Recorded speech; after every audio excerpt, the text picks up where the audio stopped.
Bismillahirrahmanirrahim. Pasal katilu pertelaan palanggaran hukum syara. Jadi yang sebelumnya kita membahas tentang hukum. Apa sih hukum itu? Ya. Nah, sekarang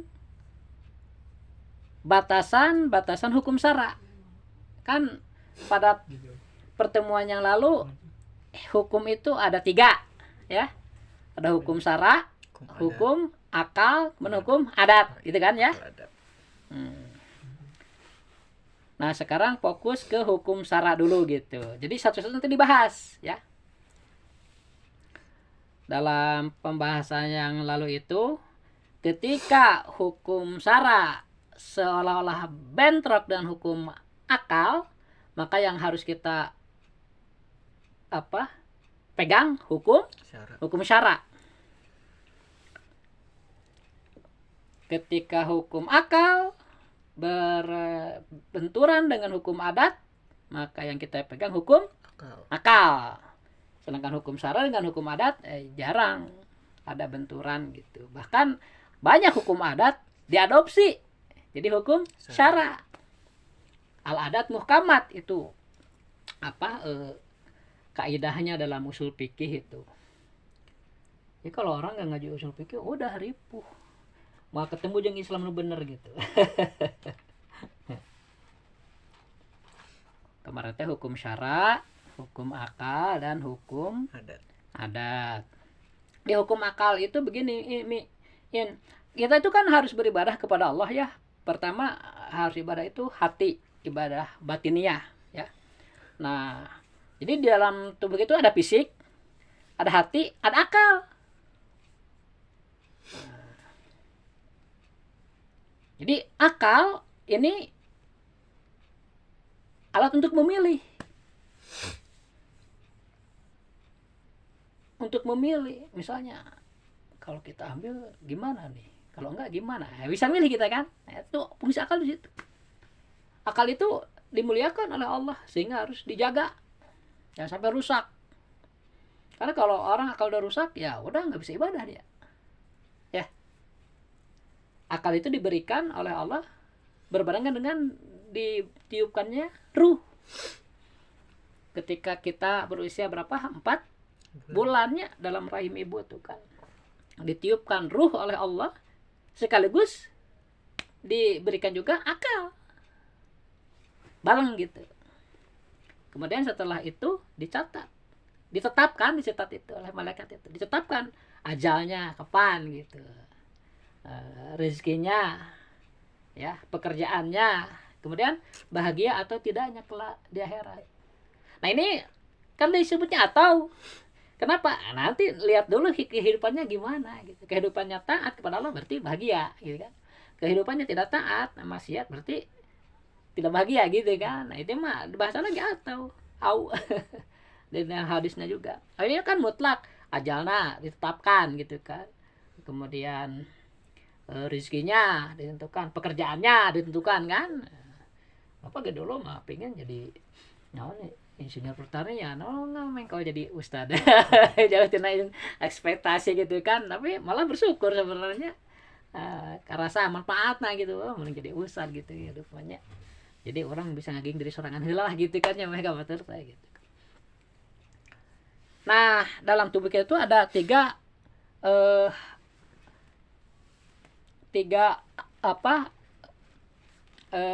bagian pokok ya, fisik, hati dan akal.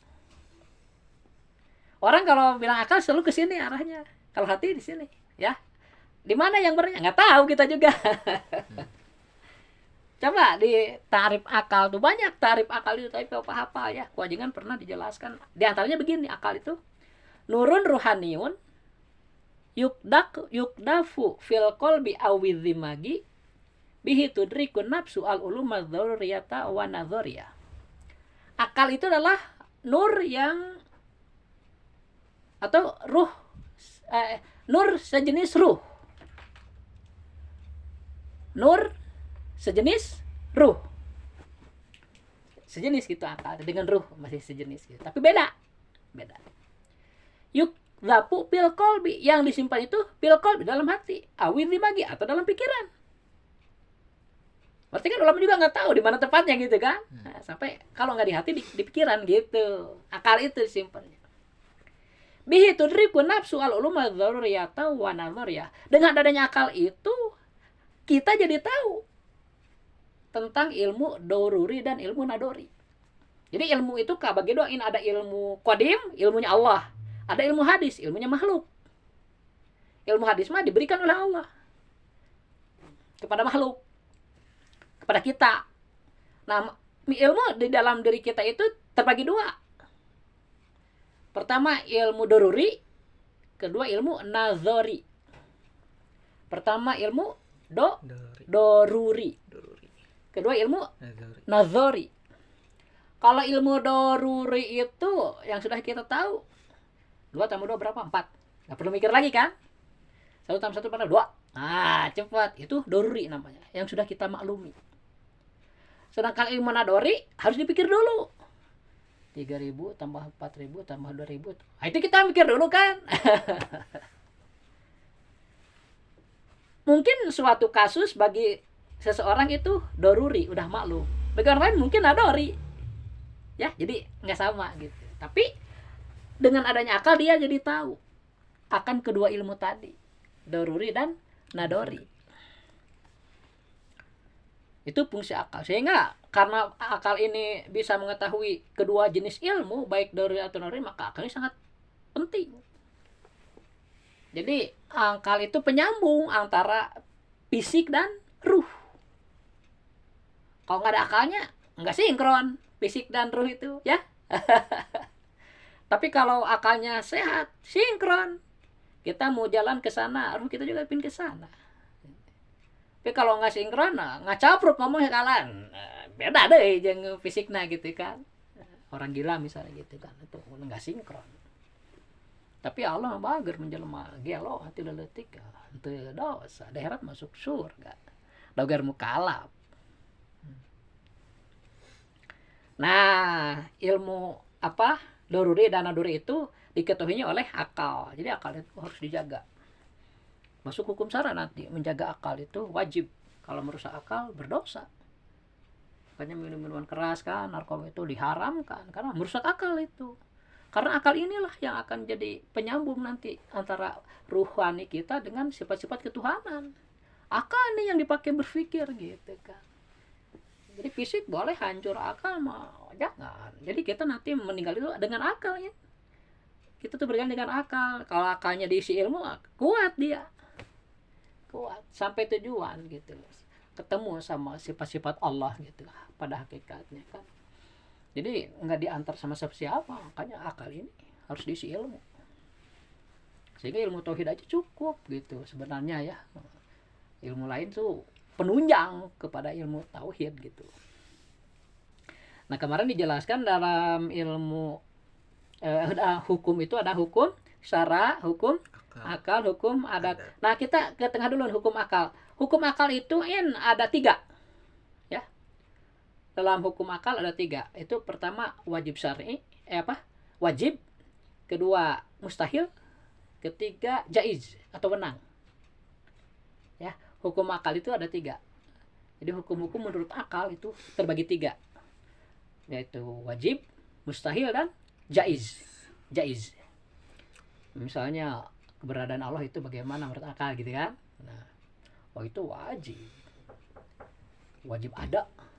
Mustahil tidak ada. Nah, gitu kan. Alam bagaimana alam nih jadinya? Itu wajib atau jaiz? Jaiz.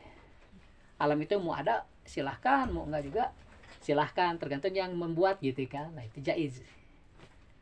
Jaiz itu berimbang. Kalau zat Allah menurut akal wajib. Wajib ada. Kenapa? Ya kan ada bikinannya, ada buatannya. Nggak mungkin ada barang tidak ada si pembuatnya gitu kan. Itu wajib akli. Mustahil nggak ada. Teka harti gitu. Kok akalnya nggak diterima, nggak bisa. Masa lo nggak ada? Nah, itu mustahil namanya. Akal itu nolak. Teka harti. Ya mustahil tuh. Seperti kumpulnya gerak dan diam dalam satu tempat dan satu waktu, itu mustahil. Karena gerak dan diam itu gantian. Itu benda diam berarti tidak bergerak. Itu benda bergerak berarti tidak diam. Nah sekarang diam dan bergerak bersatu, nggak mungkin, itu mustahil, itu nggak masuk ke akal kita ini. Itu yang musul tuh begitu. Seperti adanya syarik, adanya bandingan Allah, adanya saingan Allah, mustahil menurut akal itu. Mustahil. Kalau ada saingan, pasti berantem dulu atuh. Di Al-Qur'an disebutkan ya, wa in kana fihi ma alihatun illallah lapasadata. Seandainya ada dua Tuhan selain Allah, pasti rusak dunia. Nah, nyata boro pangeran atau di negara ya dua pemimpin perang kan? Harus satu pimpinan mah. Ya, logikanya begitu. Ayo kudeta kayak gitu tuh kan ada dua pimpinan sebenarnya. Cuman nanti siapa yang paling kuat gitu kan.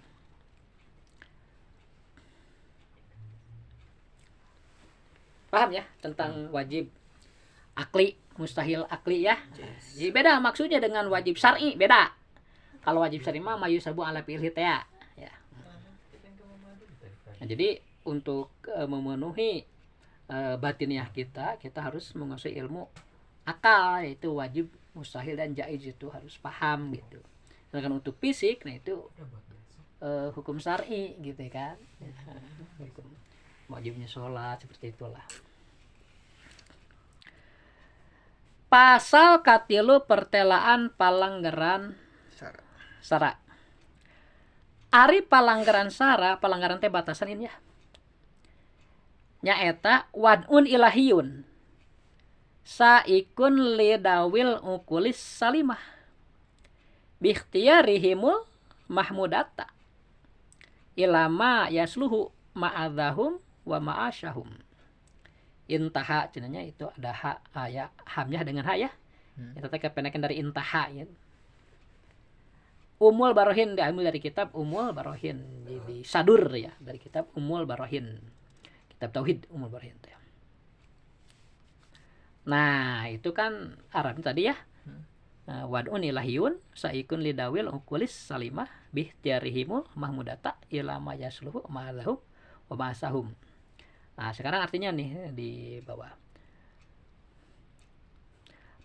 Pelaturan ti Allah nu dijuruskeun kanu boga akal sehat dikhususkeun kalawan make pamilih nasorangan pamilih nu alus keur kamaslahatan. Ari maslahat nun nomer kahijina guna pikeun ngaluruskeun akidahna supaya nyepeng akidah ahlus sunnah damung eta akidah anu salamah. Salamatnya kita kembali lagi ke atas ya.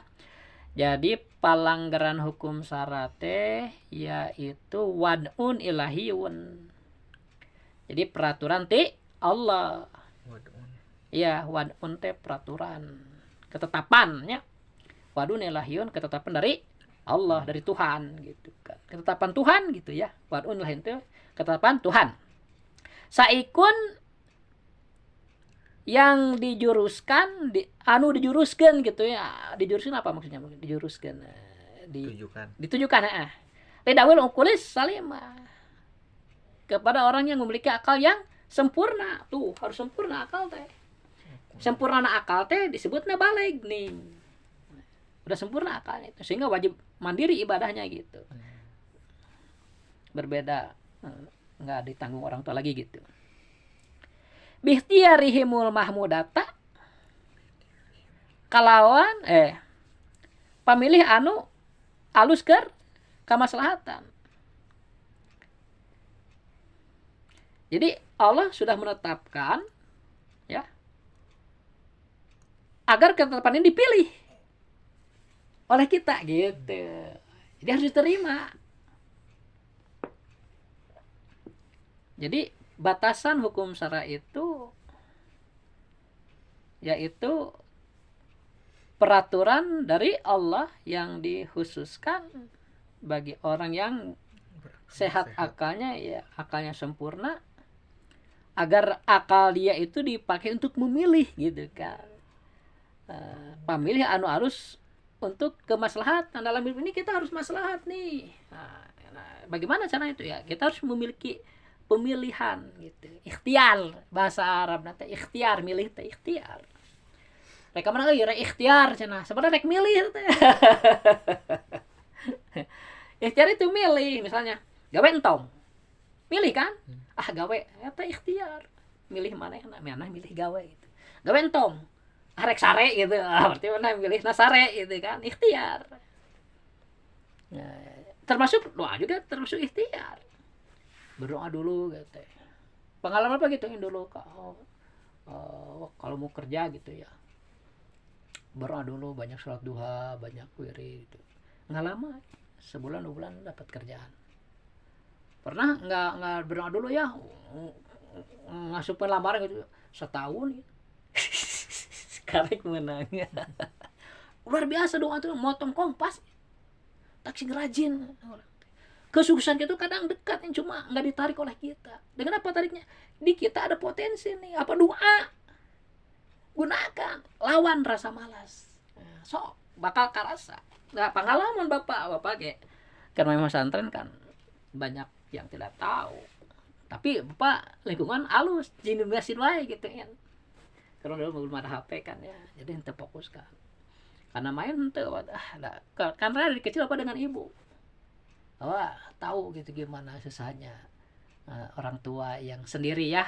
Dengan bapak kan jauh. Jarang ketemu kan, nggak boleh. Kata bibi waktu tahu-tahunya tuh setelah tua ya bapak waktu nengok teteh dulu. Dulu memang waktu bapak kecil teh ku indung tere bapak teh temenang. Aki teh kan nengok bapak teh temenang gitu. Bapaknya salah ditaat deh. Juga Mang Wawan gitu kus. Bapak kita dikit lah. Jadi asa jauh jeung bapak teh. Ya, maka kalian bersyukur orang tua kumpul. Bapak enggak. Makanya apa dulu juga berpikir menjaga orang bangga majikan kawin malah mau dicerai gitu. Kata mah den nikahna ka mah dulur kannya oke kuat kan teh. Daripada cerai mending namahan. Kalau gitu. Cerainya itu. Karena apa merasa orang tua sebelah itu nggak enak gitu. Waktu kecil bapak nggak nutut, tapi ketika dewasa, ketika bapak menikah, bapak nutut. Kenapa bapak nggak datang, nggak ada perhatian gitu? Kenapa? Bapak nggak mau terjadi pada bapak gitu kan? Nah itu ikhtiarnya banyak, yang diantaranya itu baca salawat hirsi. Nanti bapak ajarin ya. Itu untuk menjaga keluarga ya. Kata teh kemarin udah diajarin. Ternyata ini ayat sholat di sini dari ajengan bapak karasa manfaatna biar kalau itu kompak gitu kan. Toh mas oge muji wae cuma mana baendang ka bapak teh bapak enggak nanya beda ngomong duluan nih resep cenah ka bapak mah kelihatannya keluarga itu sakinah mawaddah warahmah tuh bener gitu kan. Jarang-jarang bapak diam aja. Nah, dia ngasih penilaian kan wadah mati bapak ya alhamdulillah karena kita punya doa gitu kan. Lihat dede sehat tersebut ya. Jadi kehidupan dia itu dipantau ke masyarakat, pantau. Dulu ning sebelah juga dulu kan suaminya nggak rajin, mungkin lihat bapak jadi rajin. Ngikutin terus sebelah, sekarang pindah kan. Nah, bapak tahu tapi si kita malah syukur menginspirasi orang lain kan, bagus itu kan. Kita mas pertamanya ya memang kebiasaan kita aja, kehidupan tuh begini. Tapi orang lain kan menilai model ngejemur gitu kan pakai kantor gara-gara kita. Nenek dulu bisa kan ngejemur dulu. Dulu enggak. Nah, jadi kalau kita menginspirasi baik itu bagus. Kira lagi bahwa pelanggaran hukum syara itu batasan-batasannya yaitu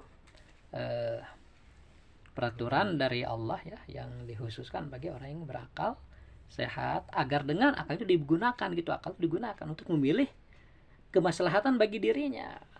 kemaslahatan itu. Jadi hidup ini ada kemaslahatan nih, kita harus memilih ke sana gitu kan. Ari maslahat nu nomor kahijina ada 8 nanti yang harus kita pilih itu. Ada 8. Nah, ini apa ini? Ah, Ila mayasluhu ya, apa ulangi ya? ma'asyahum. Heeh. Bayang ulangi ya. Ari palanggaran saranya eta wadun ilahiyun. Peraturan ti Allah. Ya, peraturan ti Allah saikun nu dijuruskeun. Tidawil ukulis salimah bagi orang yang memiliki akal yang sempurna. Bihtiarihimul mahmudata. Kalawan make pamilihna sorangan. Bihtiarihimul pamilih kan pilihan cukup ikhtiar tadinya. Jadi dengan dia agar memilih dengan pemilihan sendiri gitu, terpaksa gituin. Memilih dengan dirinya sendiri, dengan kesadaran sendiri, ilama yasluhu, agar dia memilih sesuatu yang maslahat. Ma'adahum untuk kehidupannya, wa ma'asahum ma'ada teh untuk tempat ya. Kerkamaslahatan. Ya, untuk kehidupannya ada ya ma'adahum teh tempat, wa ma'asahum dan kehidupannya. Jadi tempat dan kehidupannya gitu kita pilih gitu. Kan kita butuh tempat. Nah, gimana nih kalau punya rumah ya di rumah, kalau enggak ya ngontrak gitu kan, harus memilih gitu, jangan sampai subhanallah ya ditemper jalan. Nah, itu jadi nafkah terbesar suami itu pertama itu rumah baik dia ngontrak atau memang kayak kita ya tinggal orang tua gitu. Karena dengan ada rumah kan keluarga atau rumah istri terlindungi, harkat martabatnya terlindungi, itu nafkah yang terbesar itu ya. Tidak kena panas, tidak kena hujan kan, berat itu kalau orang punya istri kehujanan karena nggak ada rumah misalnya, ngeri naudzubillah min dzalik. Terus juga martabatnya terjaga kan, tetangga itu menghormati gara-gara suaminya itu, gara-gara suaminya. Kalau suaminya nggak benar nggak mungkin tetangga menghargai gitu kan. Nah, itu hebat. Jadi kalau wanita terlalu memikirkan kenapa itu uang, itu cetek gitu, cemen gitu. Kok cuma itu? Bukan. Banyak tanggung jawab suami ini yang tidak bisa dinilai gitu kan. Nah, tapi dengan ketaatan si istri ya, dia bisa masuk surga dengan mudah. Suaminya masuk surga dengan mudah belum tentu. Istri ada jaminan. Asal dia taat sama suaminya, salat dan saum cukup itu. Salat pada waktunya laksanakan, saum laksanakan. Misalnya ya cuma 2 itu, terus ketiganya taat sama suami, dijamin masuk surga tuh. Suaminya cantang tuh. Nah, kumaha kan banyak tanggung jawab, terpenuhi nggak tanggung jawabnya gitu kan. Nah, makanya si suami itu harus menyiapkan diri. Karena namanya orang kadang-kadang ada kekurangan ya. Nah, teteh misalnya mungkin ada stres, marah-marah kamera lupa tegur, nggak boleh. Selalu laki-laki itu kalau misalnya setik tegur saya, udah siswa itu nusuk itu memutuskan nafkah, nggak dinafkahi juga nggak berdosa lah gitu, nggak berdosa. Itu gara-gara salah sendiri kan. Karena nggak kuat nahan misalnya, peletuk. Nah, bagi laki-laki sekali 2 kali mungkin ya sabar, tapi kalau keterusan bisa menghilangkan rasa cinta itu. Rasa cinta lainnya tahu lebih kan kayak gitu. Itu harus dijaga ya, mawadah dalam rumah tangga itu kan. Jadi di rumah tangga mah kalau masing-masing punya kesenangan, selama itu bukan maksiat, udah biarin aja gitu ya. Kecuali sampai mengganggu, nggak boleh gitu. Saling mengingatkan, dua-duanya harus saling menutupi kan, suami kekurangannya tutupi istri ya. Aku juga gitu sama mama, nggak pernah apa ke nenek bilang, misalnya bapak bentar ke mama, nggak pernah. Bahkan kalau misalnya nenek suka nyelok gitunya, bapak nggak suka malah. Mama jangan bilang gitu. Mama juga sama, nggak pernah mama cerita kuburan bapak ke mertua ya. Nah itu kan saling tutupi gitu. Itu ini dengan akal yang sempurna itu di situ. Jadi ada 8 yang harus dipilih oleh kita. Ya. Jadi yang pertama kita harus memilih untuk urusan akidah. Ya. Ari maslahat nu nomer kahijina guna pikeun ngaluruskeun akidahna. Supaya nyepeng akidah Ahlussunnah. Nah, ini ditentukan oleh agama ini teh. Kita tuh harus memilih akidah Ahlussunnah. Damung eta akidah anu salamah. Cuma satu. Itu benar kan. Kalau kita misalnya nggak memegang akidah Ahlussunnah, udah masuknya apa? Aliran sesat. Apakah dia radikal atau enggak? Ya sesat aja gitu. Ada kan aliran sesat itu, ada yang radikal kayak Wahabi. Ada yang tidak radikal gitu. Ada, tapi kan sampai sesat. Karena akal kita itu perlu akidah yang benar. Jadi hebat ulama itu, hebat. Nah, jadi akidah Ahlussunnah teh dari zaman Nabi Adam sampai zaman Nabi Muhammad itu sama akidahnya tentang Tuhan itu. Sama. Dan sahnya amal-amal lain seperti salat ya kan tergantung akidah ini. Kalau akidahnya benar, maka amal lain pun bisa jadi benar, dianggap benar gitu. Nah, tapi kalau akidahnya menyimpang, amal lain pun yang benar secara pelaksanaan itu jadi gugur. Karena akidah ini identitasnya di sini.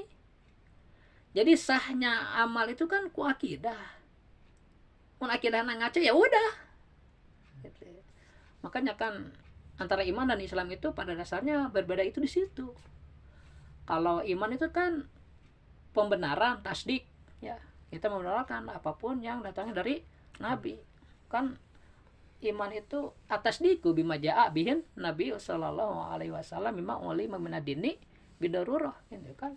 Membenarkan semua dari Nabi walaupun kita mungkin belum bisa melaksanakan semua, enggak apa-apa. Semua kita terima dulu. Oh, itu dari Nabi, kita benarkan. Benarkan. Setelah itu baru Islam. Islam itu al-inqiyadu, melaksanakan. Jadi iman itu membenarkan dalam hati. Sedangkan Islam itu al-inqiyadu bima jaa, melaksanakan apa yang disampaikan oleh Nabi. Bisa saja orang itu membenarkan tapi tidak melaksanakan, berarti dia iman tidak Islam. Disebutnya orang fasik. Masuk neraka dia nanti. Mampir dulu gitu. Mampir dulu. Harus dijalankan Islam itu bukan cuma diyakini aja gitu. Tapi sebenarnya cuma yakin aja. Tidak melakukan itu karena malas. Nah ini ada alasan karena malas dia fasik. Karena ada yang tidak menjalankan bukan karena malas, bisa karena beritikad tidak wajib. Nanti sholat ada itu wajib misalnya, itu mah kafir. Namanya sholat ngewa misalnya karena sholatnya itu juga kafir. Kan di hadis ada bainal mu'min wal kafir bisolah. Perbedaan antara kafir dan mu'min itu dengan sholat. Bagaimana dulu? Dilihat dulu ke orang ulama itu nggak sholatnya kenapa? Gitu. Kalau karena malas dia tetap mukmin, cuma asin. Mukmin yang berdosa, mukmin fasik. Tapi kalau tidak sholatnya karena benci kepada sholat atau beritikad sholat tidak wajib, baru dia kafir. Tong disolatkan di mana mau tong dimandikan gitu. Ada lain orang Islam. Bagaimana misalnya di masyarakatnya kita nggak tahu dia itu Islam atau ya kalau nggak tahu mah lihat orang tuanya Islam anggap Islam aja gitulah urus gitunya itu mah masalah prinsipnya nyaho orang gitu kan kelihatan dia tetangga kita nggak pernah sholat kelihatan ya misalnya nggak pernah ke masjid belum tentu nggak sholat tapi kalau nggak ke masjid kan masa sih nggak pernah sholat gitu masih pernah lah sekali-kali begitunya jadi husnudzon dulu. Orang tuanya muslim, keluarga muslim, dia mungkin kita jarang melihat dia sering sholat, tapi bukan berarti tidak pernah sholat kan, sholat dia aja. Karena di luar juga ada ya, ada orang yang Nabi diminta untuk mensolati, Nabi tanya ini orang punya utang nggak, gitu kan? Ada ya Rasulullah, belum beres, saya nggak mau gitu kan. Terus ada yang menjamin ya Rasulullah, saya menjamin akan membayarkan dia, baru Rasulullah sholat. Makanya udah lama kan nggak dibayar juga. Rasul nanya lagi gimana gitu, udah belum bayar, belum ya Rasulullah, baru mau sekarang.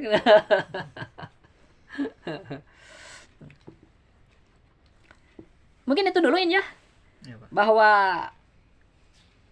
hukum syar'i ini memiliki batasan. Nah, di mana batasan-batasan ini jangan dilanggar. Jangan dilanggar. Di antaranya ada 8 hal yang harus dipilih untuk kemaslahatan kita. Ini baru satu nih ya. Baru satu. Jadi maslahat nu nomor kahijina guna pikeun ngarusun akidahna supaya nyepeng akidah halusuna. Da mung eta akidah anu salamatnya. Jadi kalau memegang akidah bukan halusuna udah pasti silaka gitu. Ini kata ulama. Kata ulama. Sehingga ulama dulu udah sepakat bahwa orang Islam di akhir zaman jika pingin selamat ada di kitab Johara itu ya. Johara itu tauhid ada itu. Jadi terhaijmain dulu ya. Ulama itu udah sepakat.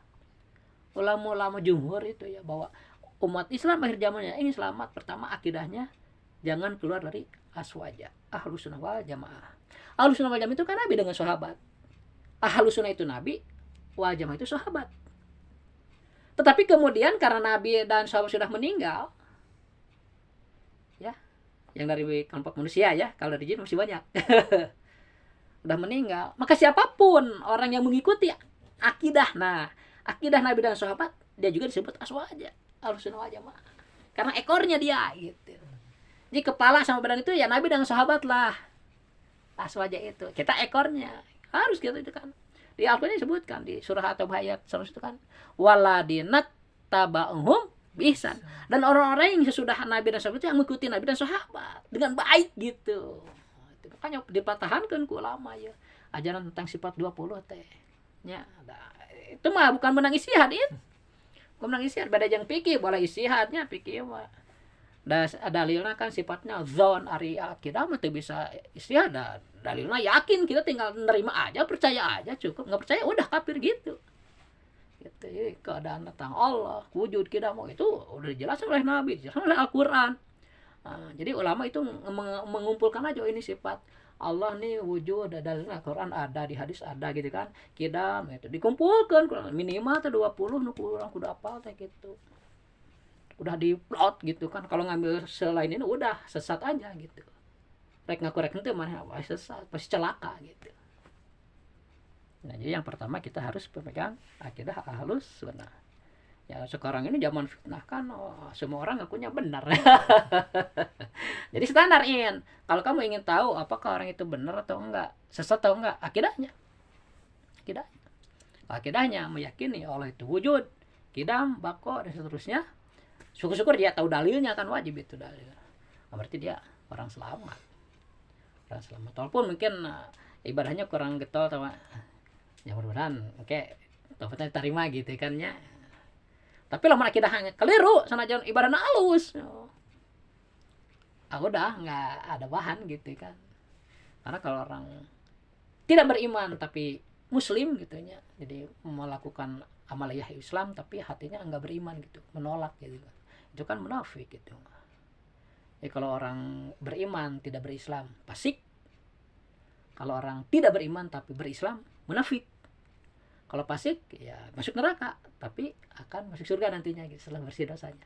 Tapi kalau orang munafik nggak akan ditarik lagi cuma bidarkil asfal bahkan karena dia menyembunyikan kekafirannya.